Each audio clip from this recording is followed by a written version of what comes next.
In the Bahama Islands, the world's best cave divers plunge into the abyss. They're exploring underwater caves, littered with mysteries, and divers who didn't get out alive. Per attempt, this is the most dangerous sport on Earth. They face cave-ins, blackouts, panic. They do it for the rush. They do it to be first. And they do it to find ancient bones. These caves are blue holes, liquid time capsules where the past stares right back at you. Now, extreme divers try to solve the mystery of a lost world.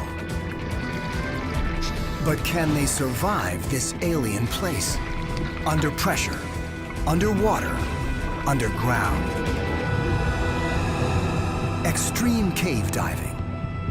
Right now on this Nova National Geographic special.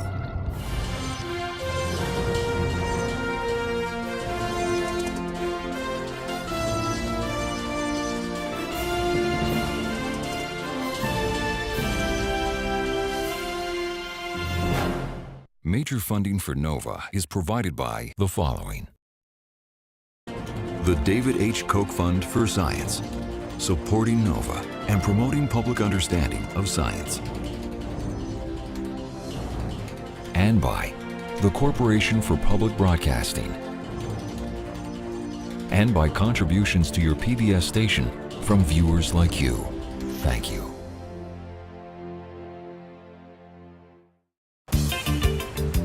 In the Caribbean Sea, 60 miles off the coast of Florida, there is a paradise known as the Bahamas.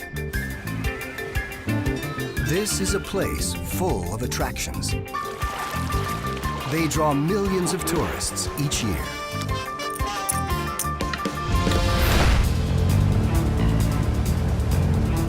But these visitors aren't here for sun or sand, though they may be in for a bit of a gamble. They've come to search for a lost world. They're extreme explorers, astronauts of an inner space called blue holes. Blue holes get their name from the dark blue of their depths. And while they don't look like much at the surface, what seems like a small pond can go thousands of feet down and spread out into a maze of underwater passages and tunnels. The mystery of their depths beckons the able and the foolhardy alike.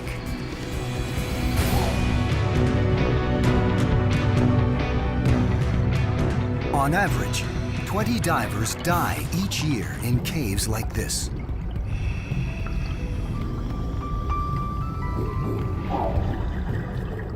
But to these explorers, it's worth the risk. Because blue holes aren't just spectacular. Some preserve the past like a liquid time capsule. Diving them will take the explorers back thousands of years, where there are hints of an ancient, lost Bahamas.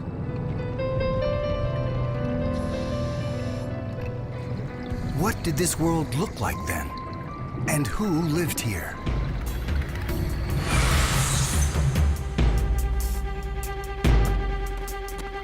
Now, an unprecedented expedition pairs expert cave divers with world-class scientists to find out. There's two options for getting in here right now. One is jump, and I think the second one is jump. National Geographic explorer Kenny Broad, an anthropologist, is the expedition leader. We're trying to get a window into what the past was like. The living past, the geologic past. And you can jump into a blue hole and make finds that change our picture of these islands. They'll do that by exploring 7 blue holes in just 3 weeks on the islands of Andros and Abaco. The team has come here because the Bahamas may have more blue holes than anywhere else in the world. the potential for discovery is high. The risks even higher. So Kenny has turned to Brian Kaycook to lead the dives. Brian is one of the world's most experienced cave divers.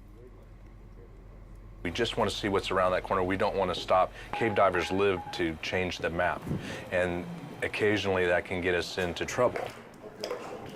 Brian staggered back and below with the lens. Renowned photographer Wes Skiles heads up a film crew who will deliver images to document the scientific finds. I'm the eyes of the scientists and the explorers. I know that what I'm shooting is bringing this back to be shared in very important ways, and that's thrilling.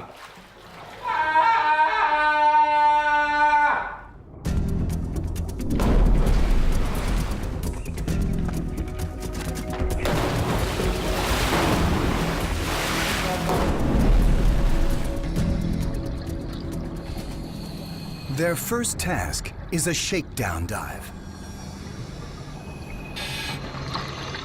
They'll test out the gear and get all the divers prepared for the treacherous labyrinths below. The first thing dive leader Brian Kaycook does when he gets into the hole is lay down a guideline. In cave diving, laying line is the first rule of survival. Without that guideline, your odds of coming out are very slim, and that's what kills most people. Though they can appear crystal clear, blue holes are full of silt.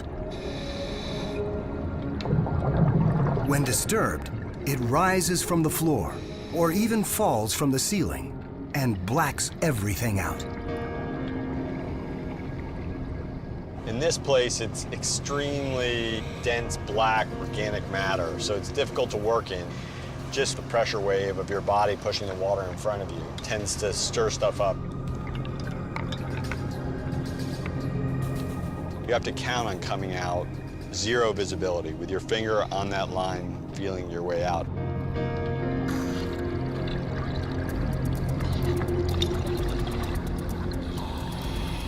But even that lifeline can turn against you.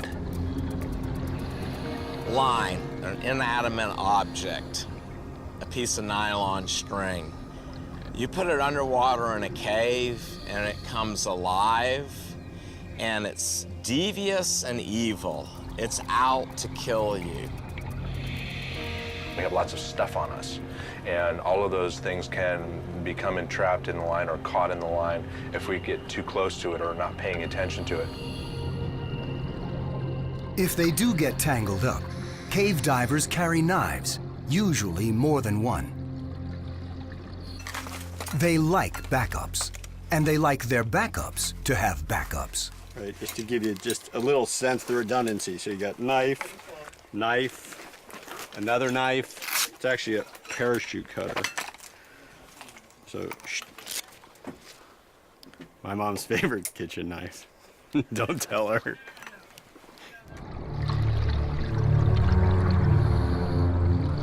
Backup is second nature in this type of diving, where caves that look solid can suddenly fracture at a bubble's weightless touch. Only minutes into the dive, it happens. Brian turns around to see chunks of ceiling fall on Kenny. Kenny loses the line. It was just raining down crumbly rock, and he almost disappeared. We're talking about avalanches. Because I couldn't read any of my gauges.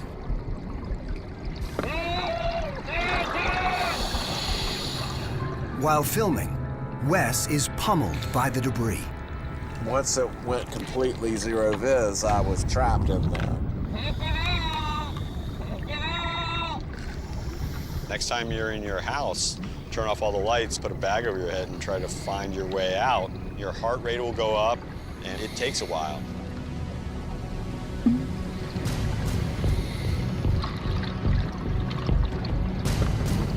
Brian is still on the line. Kenny grabs his leg and they escape, covered in debris.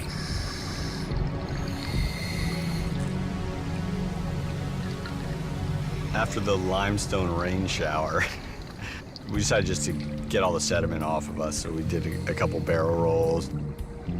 Just kind of let things hang loose. It's just a small taste of what can go wrong. Well, per attempt, this is the most dangerous sport on Earth.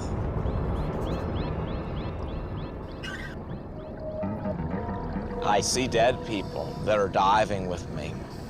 I look at people and go, that person is a potential fatality. And down here, with the slightest mistake, potential becomes reality. Out of nowhere, a human arm bone appears. Next, a flashlight. Then a knife, strapped to the leg of a 70s-era wetsuit. An orange sleeve and a headless torso. The remains of a diver who died trapped in this cave 30 years ago. He's jammed up like he was trying to find his way out. He looks like a 1970s diving display. He used no guideline, no redundant systems. Nearby, the diver's head, with his dive mask still in place.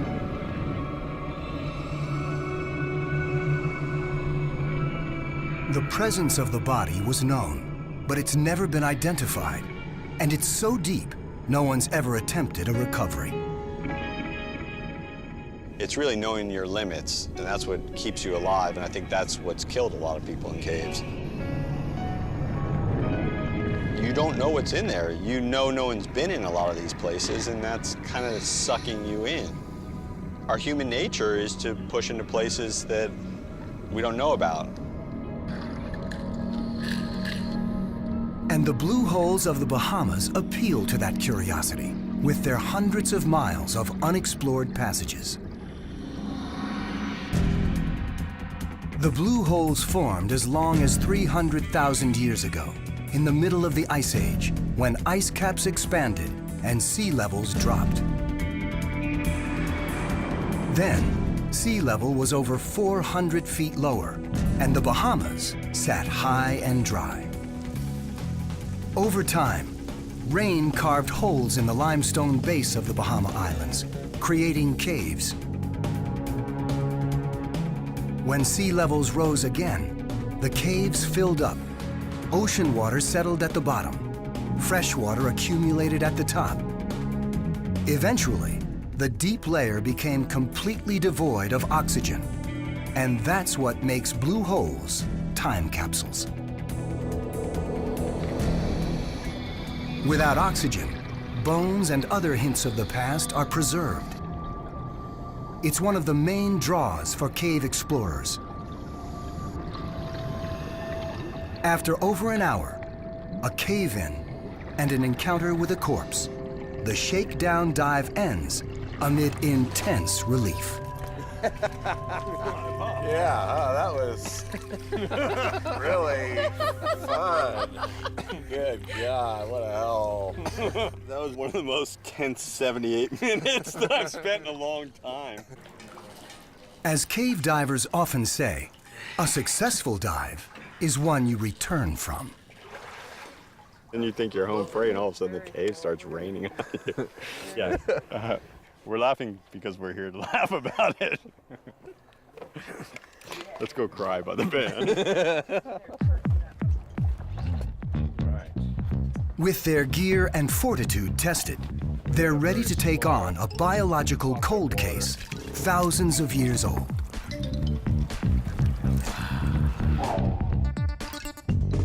Though the Bahamas are just 60 miles from the coast of Florida, they have only a tiny fraction of Florida's wildlife.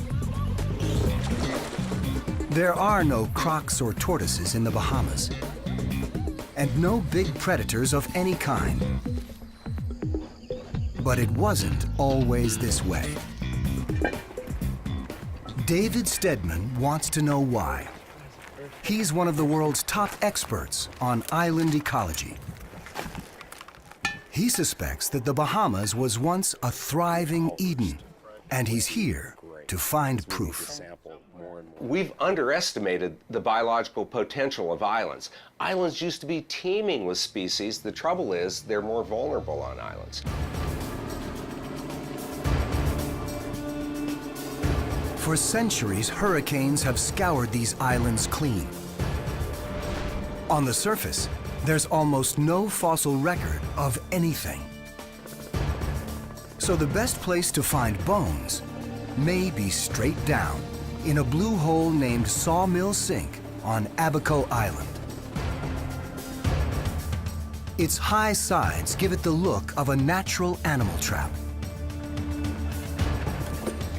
The team thinks it may be a good place to hunt for the remains of animals who lived here in the past. Just scoop up the sediment, scoop as deep as you can. Since Stedman is not a diver, the underwater team will be his eyes and hands, prospecting for bones in another very dangerous place. This is a very disorienting place, Nate, so yeah, watch each other. Stay on the line, stay on the line, stay on the line.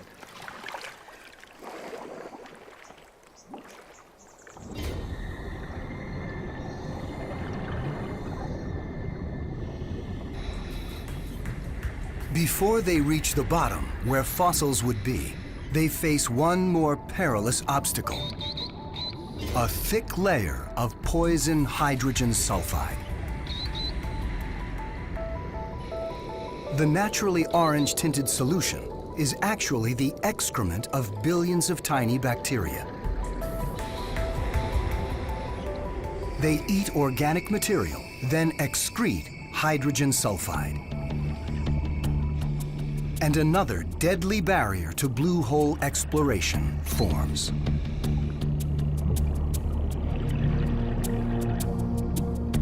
The divers can't protect themselves from this poison because it enters through their skin.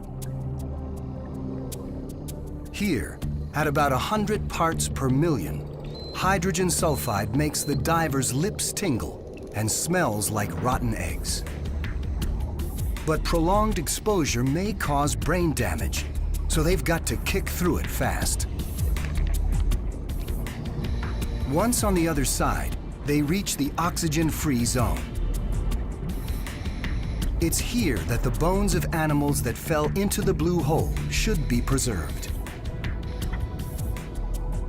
We're dealing with sort of an aquatic tar pit. Animals get in there, and as they die, they sink down into the part of the water that has no oxygen in it.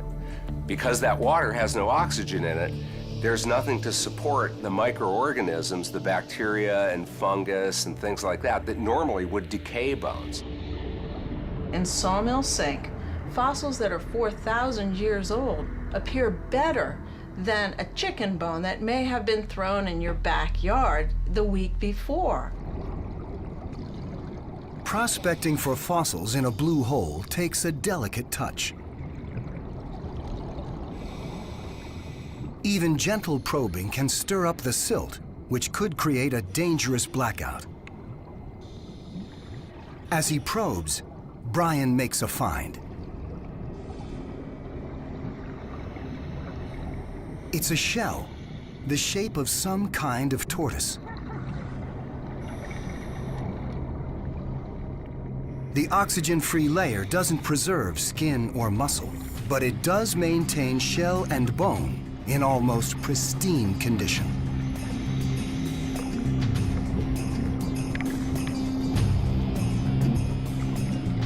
About 20 feet away, he finds a bone from another creature. It's a piece of a backbone. But whose?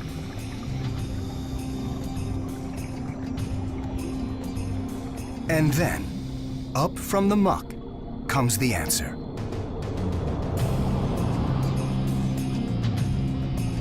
a foot-long skull loaded with teeth.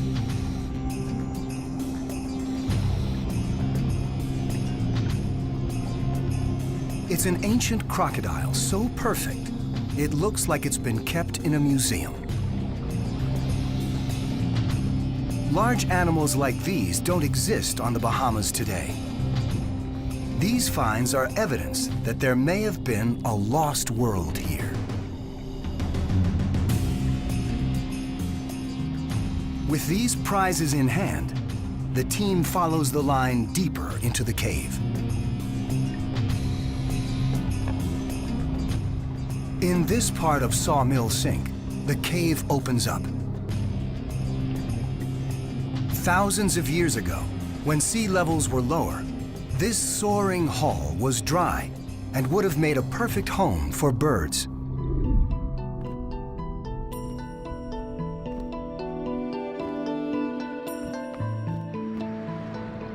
Today, the divers can actually swim up to a ledge where birds might have roosted and start scouting for fossils.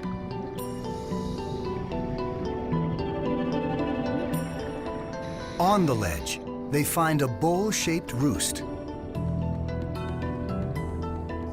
Below it, they set up a grid surrounding a field of tiny bones of many different types. This suggests that the bird roosting here was an owl.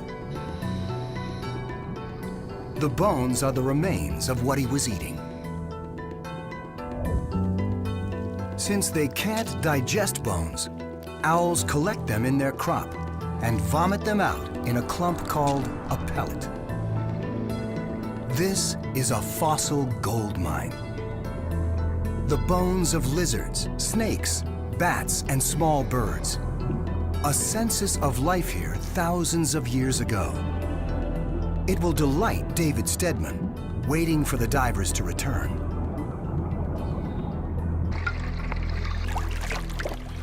Got it. Wait. Hey, I can't wait to open these up. Let's see what you have. There may be some associated bones in the sediment that's in the container there too, so we'll be careful with that sediment. Okay, got it. Oh, wow. Look at that tortoise. Look at that. It's complete. Complete tortoise. This is cool. Stedman has a hunch there's a link between the tortoise and the crocodile. There's no way, once a tortoise would fall in here, that it's ever going to get out. There's no exit. And you can imagine a crocodile go in to eat the tortoise, and after it ate the tortoise, the crocodile couldn't crawl out of this sinkhole either.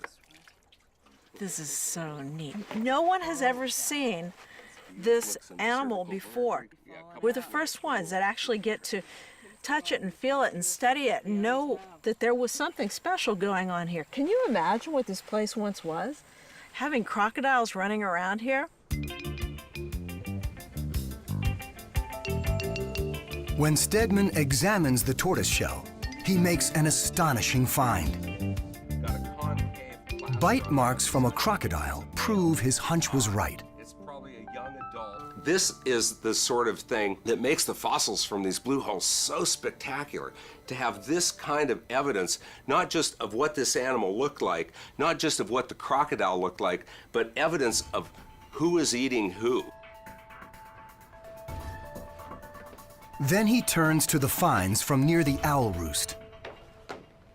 This is sort of the sediment sample of my dreams. Never has owl vomit looked so good.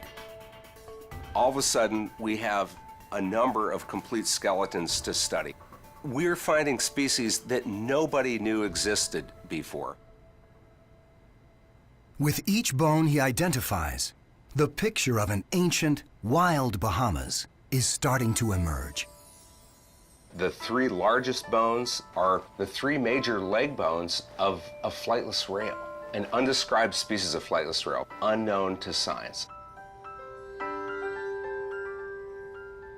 This new species joins the croc and tortoise as the list of animals found in Sawmill Sink grows. A lizard, a meadowlark and a burrowing owl, a Bahamian boa constrictor, and a raptor called a caracara. From just a single bag of sediment, Stedman identifies 35 species previously unknown here. 3 are entirely new to science. It's clear that centuries ago, the barren islands of the Bahamas weren't so barren. So what happened? The bones I've picked out so far, every one of them represents a species of bird that isn't on the island anymore. Based on just this tiny sample, it looks like we're on our way to documenting a pretty drastic change. About 1,000 years ago, most of these animals mysteriously disappeared. A fossil trail extending back roughly 12,000 years suddenly goes cold. What killed these animals off?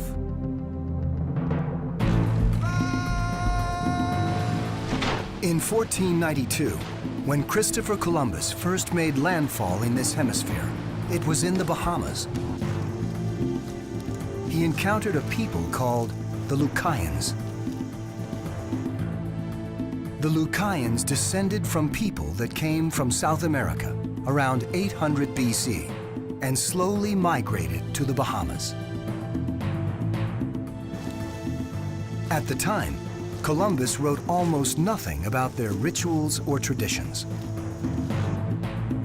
What little we know today suggests that they thought blue holes were sacred.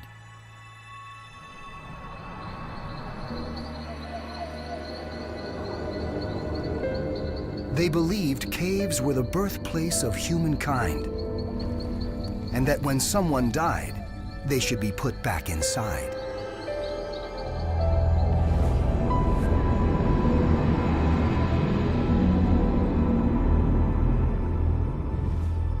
In the early 1990s, in a blue hole called Sanctuary on Andros Island, a diver found human remains that may have been related to the Lucayans' ritual burial. Following up on that lead, the team will search for more remains, beginning at Sanctuary. They'll try to determine if there's a link between the Lucayans and the animal die-off that occurred about 1,000 years ago. Our goal is to go down there, look for those identifying signs that there are bones, skulls, hopefully, recover that and document it all. Sanctuary is protected by a series of natural barriers. For starters, it's 110 degrees with humidity to match. If you're looking for liquid weight loss, it's a great site. If you're looking to stay hydrated, it's not the best site. Underfoot, a type of jagged, dead coral called needle rock. And throughout the scrub, a toxic plant named poisonwood, which they've marked with red tape. Poisonwood is like poison ivy on steroids.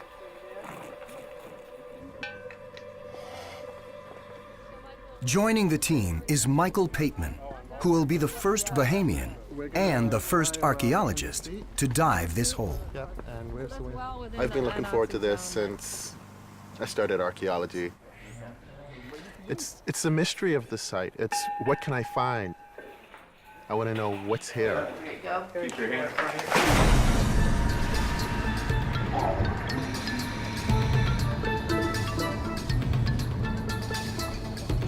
Once on the line, the team begins their descent to the point in the cave where 20 years ago, a diver found human remains. They'll search in an area that's deep, 260 feet. It's risky to go that far down because the effects of pressure can kill a diver.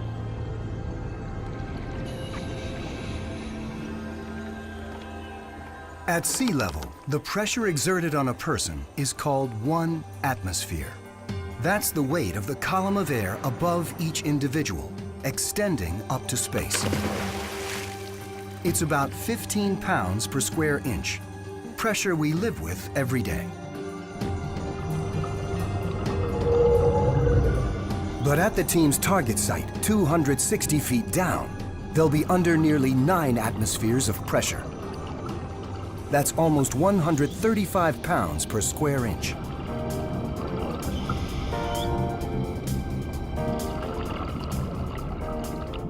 Under pressure, the gases in air, mostly oxygen and nitrogen, enter the diver's bloodstream faster.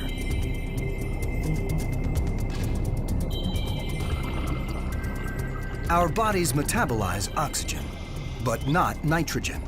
So as they descend, nitrogen bubbles build up in the diver's bloodstream.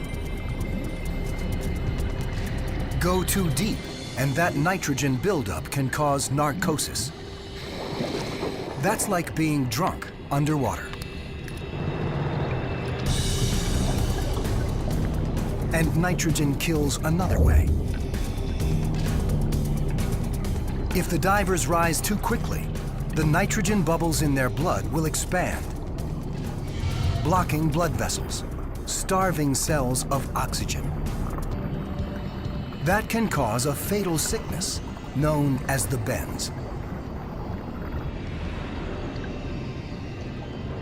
If we come up too fast and the bubbles are of a larger size, then they start to tear apart tissues, nerve endings, things like that. For now, the team is still on their way down to the bone discovery site. At about 40 feet, they pass through a blurry layer called the halocline. This is where fresh water above meets salt water below. As salt and fresh water meet, a chemical reaction occurs, corrosive enough to eat away at the cave wall. The halocline usually forms just below sea level, so over time, as sea levels rose, the halocline carved out the numerous side passages from the main cave.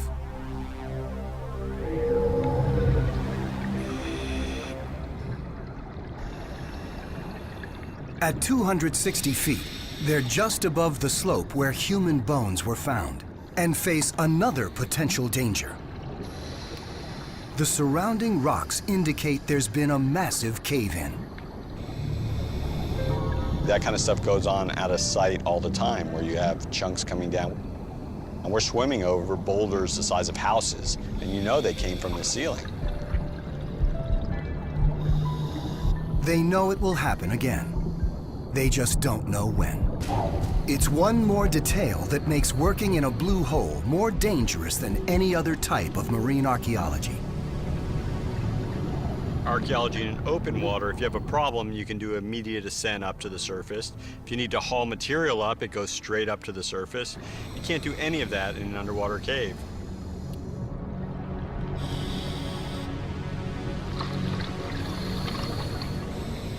In spite of the challenges, it pays off.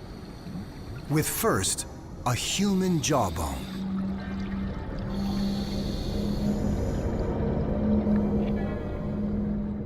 And then, a skull.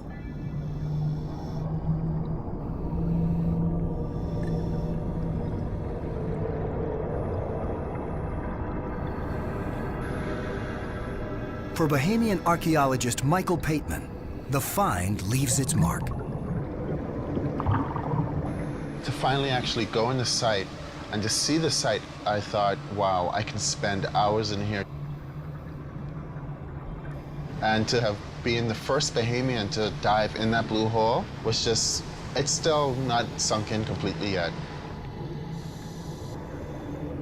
By the end of the dive, the team has recovered pieces of 3 skulls. But critical questions remain. Are they connected to the catastrophic die-off of animals here? And could these skulls belong to the Lucayans, the same people Columbus wrote about? Pateman identifies a deformity in the skulls that seems to confirm their identity.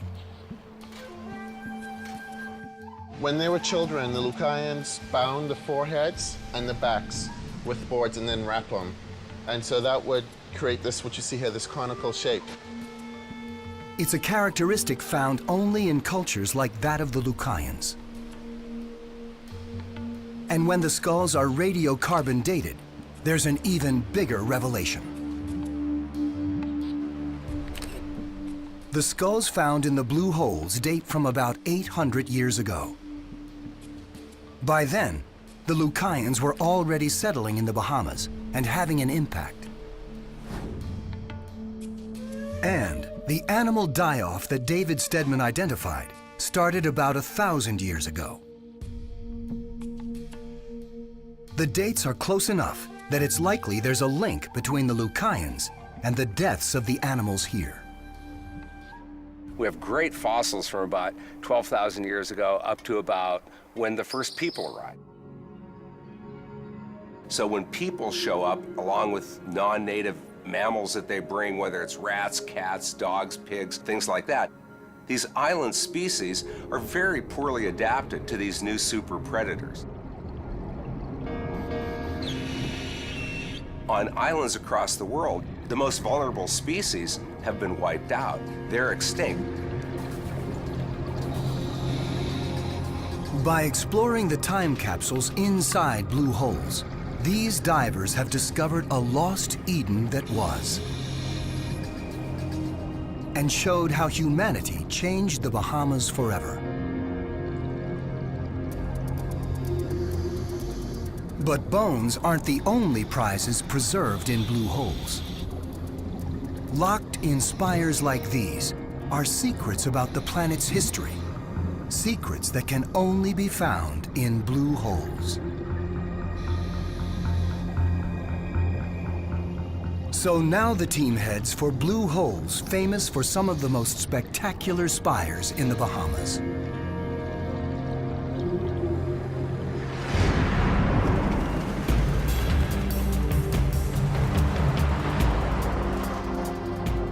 They'll dive for them in a pair of blue holes on Abaco Island. To find and collect the right type of spire, known as a stalagmite, dive leader Brian Kakuk and anthropologist Kenny Broad will face their most technically demanding dive. How deep are we right here, man? Well, right now we're at the surface. You're actually above the surface. But this hole goes 320 feet.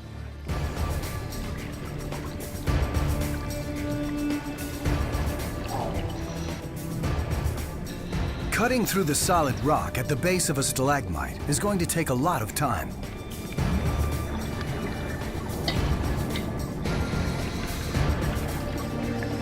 The maximum they can stay down with 2 tanks of regular air is less than 2 hours. But they need almost 3 times that for this dive. So they're using a device like astronauts use during a spacewalk. A machine called a rebreather. Rebreathers are computer-controlled devices that let you breathe your own air over and over again. Rebreathers allow us to scrub out carbon dioxide, the bad things that we don't want to rebreathe. So these little tanks will allow us to do a very long, deep penetration of a cave. Once carbon dioxide is scrubbed out, sensors check the amount of oxygen in the air, adding more if necessary. This is the canister that filters the air that we exhale, takes out the carbon dioxide, cleans it out. And then this is the magical brain that tells how much of other types of gases, whether it's air, helium, or most important, oxygen, how much to put back into the breathing system. Very important. Be nice to me. Be nice to me. Rebreathers are especially good for cave diving because they release few bubbles, which can dislodge ceiling debris, creating blackouts. But they do have a deadly downside. There's as many as 1 out of 10 rebreathers sold that people have died on. I mean, this is real serious business. It's a very complex piece of equipment. It needs to be prepared properly. You've got to be on your toes, and you need to be monitoring it constantly. Before the divers use a rebreather, they'll go through a checklist more than 40 items long. Every time I prepare my rebreather, I think about the friends that I've lost and buried over the years, and that gives me extra pause and extra care in my preparations. There's not the same warning signals that things are going wrong. With a rebreather, you don't get the sign. You're breathing fine, but you're not sure exactly what gas is in your mixture. The oxygen content of that mixture might not actually be enough to sustain consciousness, so you never feel it coming. It's just lights out.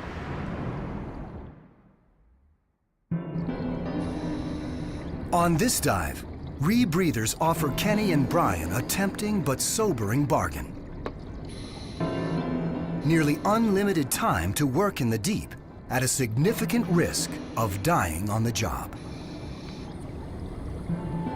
Avoiding that requires intense concentration, and for Kenny, that's the appeal. It's how I can disconnect. I feel like all day I'm attacked by my cell phone, I'm attacked by my email. It's the only place in the world where that has to be shut out. It's the only time you can have 100% concentration because it's a life or death endeavor. At 150 feet, Brian and Kenny transit a series of rooms girded by stalagmites. These mineral formations grow from the ground up.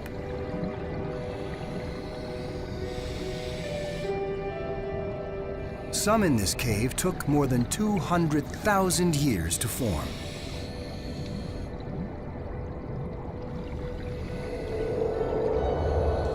It started in a dry cave when water percolated through the ceiling and fell in different spots. Stalagmites are built by the slow accumulation of the minerals and sediments contained in the water. So these beautiful columns are more than geological ornaments. Locked inside is a biography of Earth and its atmosphere.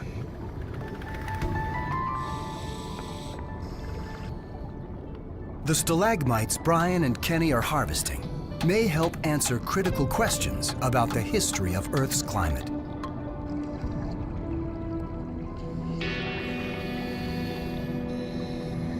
That's what geochemist Peter Swart wants to know about.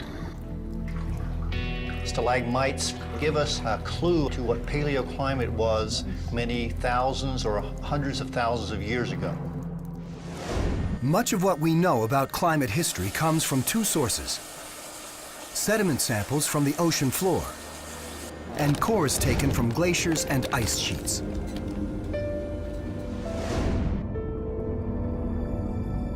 But stalagmites from these caves have one major advantage in recording climate history: their location.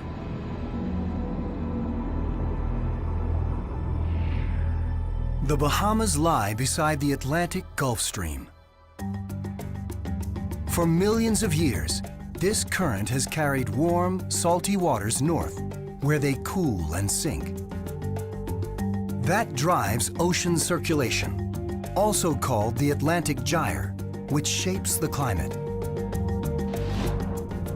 Stalagmites record changes right in the subtropical Atlantic Gyre. So here, we're really at the heart of the action. We haven't had that kind of opportunity to see the changes which occur in this region before now. So the stalagmite that Brian and Kenny have cut could provide a gold mine of global climate history. Using that history, Swart may be able to answer a critical question. While most scientists believe that Earth's climate is changing, they are struggling to figure out how fast. This stalagmite could help answer the question. To decode it, Swart first has to cut it lengthwise with a diamond saw. Inside, it displays regular bands of growth, like the rings in a tree. Embedded in each band is the climate biography of a specific period. With analysis, Swart can describe how much it rained, what chemicals were in the rain, soil, and air, even the temperature. Examination of the stalagmite shows evidence of more than 5 major climate changes over the last 80,000 years. This corroborates findings in samples taken from ice cores. But then he notices 2 curious details. First, the way the bands formed suggests that at least one of these climate episodes came on very abruptly.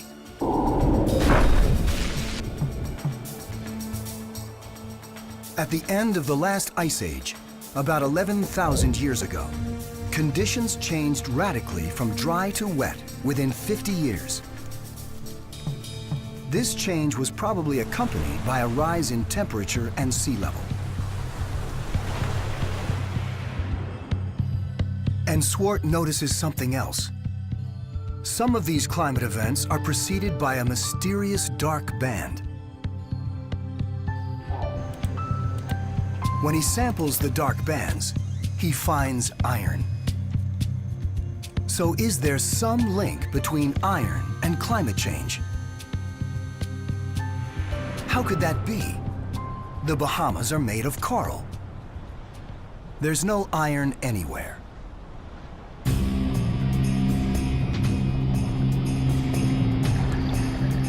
In the blue hole where they cut the stalagmite, Brian and Kenny notice something that might help solve the mystery.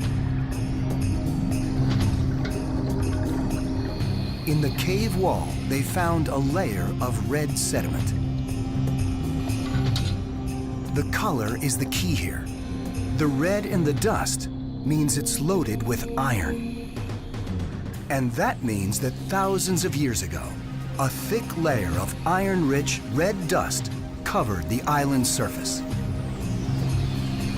Repeated rains washed it through the rock, leaving a bright red band. So, how did the red dust get here? One theory suggests it came from the Sahara Desert, some 4,000 miles away. During times of extreme drought, towering dust storms gather in the Sahara, pushing dust high into the atmosphere, where it's carried across the Atlantic.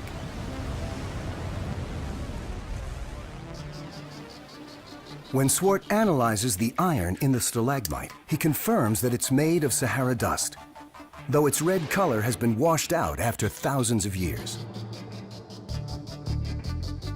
And in the dark band, he isn't finding traces of iron, but significant concentrations.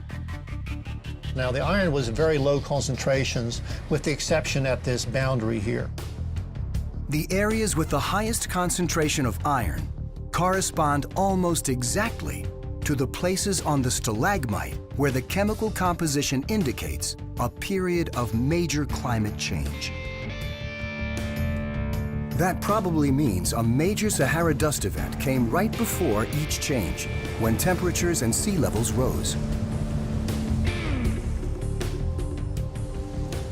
The fact that Saharan dust storms happen with greater frequency today is raising concerns that history could be repeating itself. Now, we know for the last 40, 50 years, there's been a major drought in Africa. And that's seen an input in the amount of dust which is coming from the Sahara region to the Bahamas.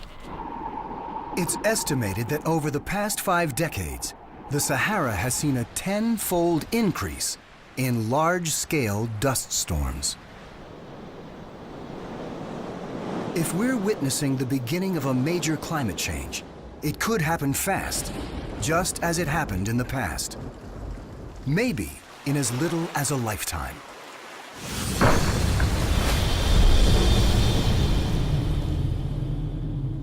We don't worry too much about climate change because it's something that's going to happen after I'm dead.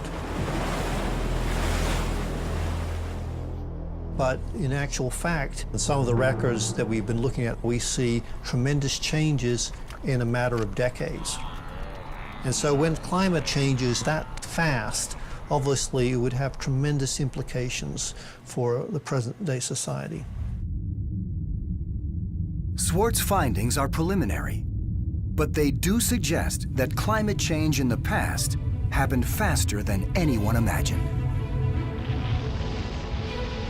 If such change occurred today, immediate concern would be for the millions of people in areas most affected by sea level rise, island nations, and coastal regions throughout the world.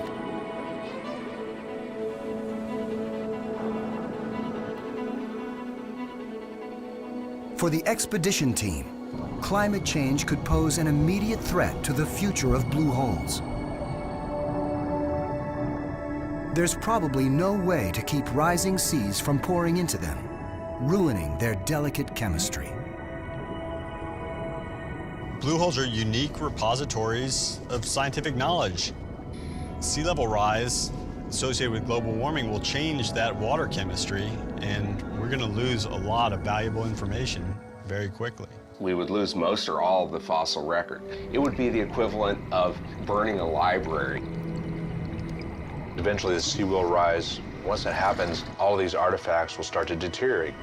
So we really feel like we need to get as much information out of these places as we can right now. Losing blue holes is hard to contemplate for the explorers who have touched the depths of this lethal and alluring lost world. You know, I'm not sure I would know how to go on in life if I wasn't able to go to my church underwater. We go down in these places and we're cleansed.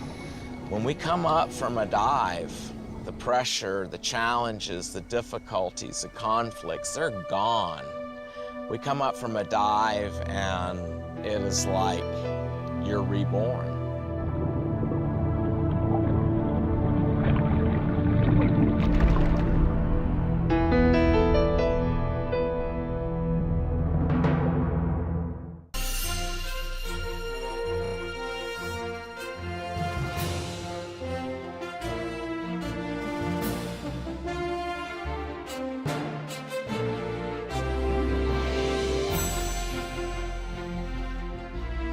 This NOVA program is available on DVD at shoppbs.org or call 1-800-PLAY-PBS.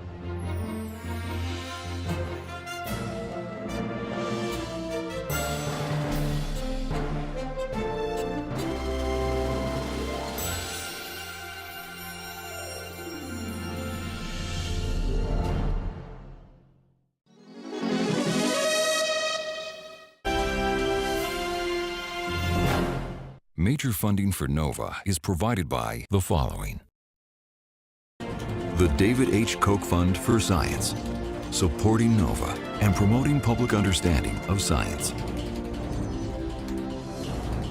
And by the Corporation for Public Broadcasting. And by contributions to your PBS station from viewers like you. Thank you.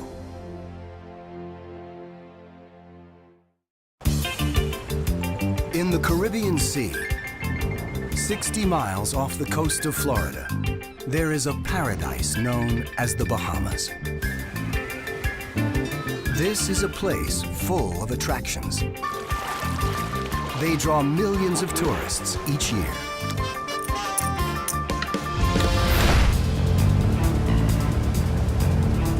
But these visitors aren't here for sun or sand, though they may be in for a bit of a gamble. They've come to search for a lost world. They're extreme explorers, astronauts of an inner space called blue holes.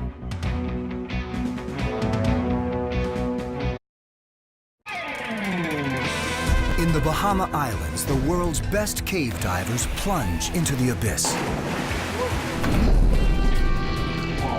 They're exploring underwater caves, littered with mysteries, and divers who didn't get out alive. Per attempt, this is the most dangerous sport on Earth. They face cave-ins, blackouts, panic. They do it for the rush. They do it to be first. And they do it to find ancient bones. These caves are blue holes, liquid time capsules where the past stares right back at you.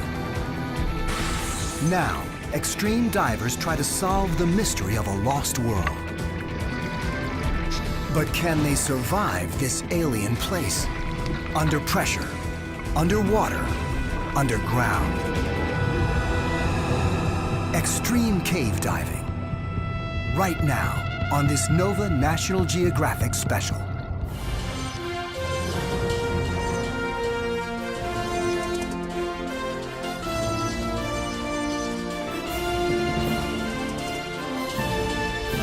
Expedition pairs expert cave divers with world-class scientists to find out.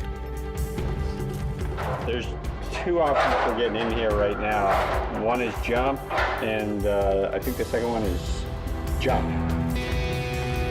National Geographic explorer Kenny Broad, an anthropologist, is the expedition leader.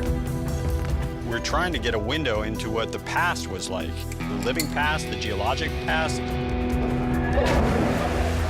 And you can jump into a blue hole and make finds that change our picture of these islands. They'll do that by exploring 7 blue holes in just 3 weeks on the islands of Andros and Abaco. The team has come here because the Bahamas may have more blue holes than anywhere else in the world. The potential for discovery is high. The risks even higher. So Kenny has turned to Brian Kaycook to lead the dives. Brian is one of the world's most experienced cave divers. We just want to see what's around that corner. We don't want to stop. Cave divers live to change the map, and occasionally that can get us into trouble. Blue holes get their name from the dark blue of their depths. And while they don't look like much at the surface, what seems like a small pond can go thousands of feet down and spread out into a maze of underwater passages and tunnels. The mystery of their depths beckons the able and the foolhardy alike.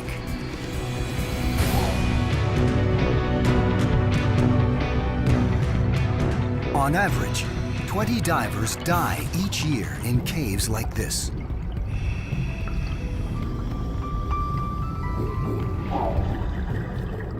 But to these explorers, it's worth the risk. Because blue holes aren't just spectacular. Some preserve the past like a liquid time capsule. Diving them will take the explorers back thousands of years, where there are hints of an ancient, lost Bahamas.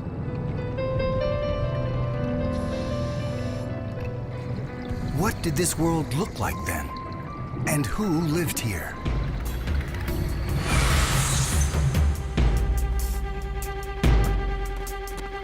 Now, an unprecedented...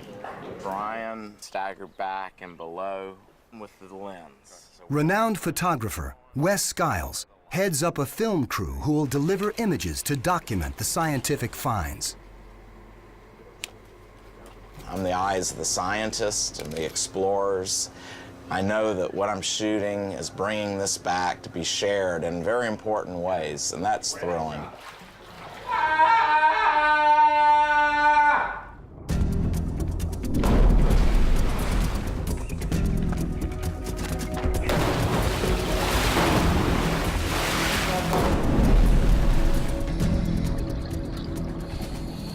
Their first task is a shakedown dive. They'll test out the gear and get all the divers prepared for the treacherous labyrinths below. The first thing dive leader Brian Kaycook does when he gets into the hole is lay down a guideline. In cave diving, Laying line is the first rule of survival. Without that guideline, your odds of coming out are very slim, and that's what kills most people.